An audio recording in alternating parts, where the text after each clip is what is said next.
Hi, it's Rob from Remarkable State Wines, and here's the Dummy's Guide to Winemaking.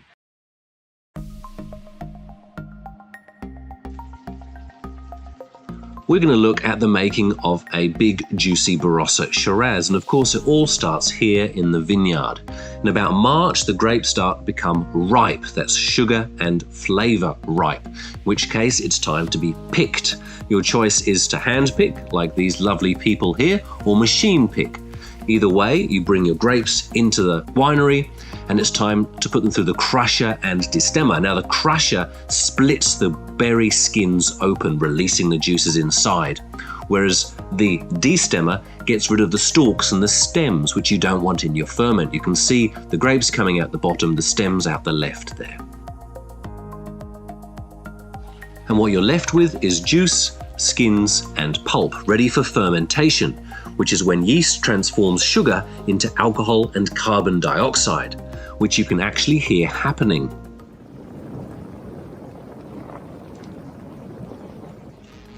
During fermentation, a cap forms on the top of the fermenter as the CO2 bubbles plus the heat lift the grapes and the skins up to the top of the fermenter. As you can see, I've broken through there to release the juice below.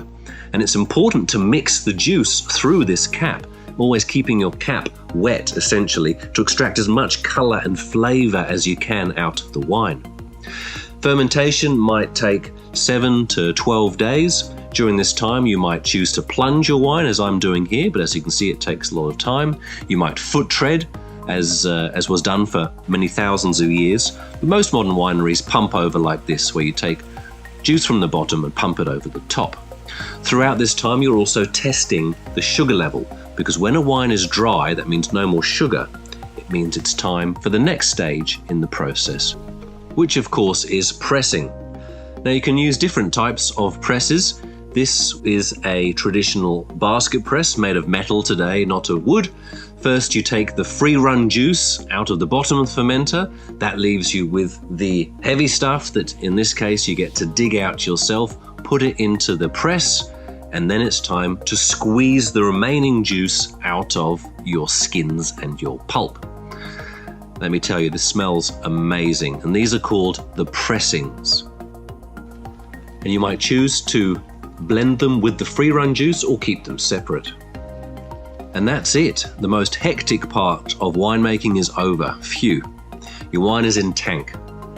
Now you might settle it for a while, let some of the sediment settle to the bottom before it's time to mature in oak barrels. These are 300-litre oak barrels, the most popular used in Australia. They're called hogsheads. And you might choose to put the wine into barrel for 3 months or up to 3 years, depending on the wine style you make. It's completely the winemaker's choice as to when the wine becomes ready for the final step for bottling. But when it does, all barrels will be tasted, and a final blend of those barrels will be made, put together by the winemaker before being sent off to the bottling line for bottling. Now, bottling lines are amazing sights. Here the wine is bottled, it's labelled, and it's put into boxes.